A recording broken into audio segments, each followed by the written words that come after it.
the color of the walls, a comfortable chair, and pretty artwork. What do they all have in common? Well, when you put them together, you could be an interior decorator. An interior decorator creates an indoor space using items such as furniture, color, and decorative pieces.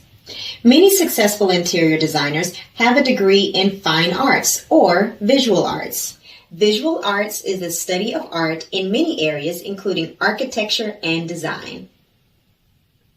However, a degree is not always a requirement. Experience is the most valuable education to show that you have a lot of knowledge in decorating.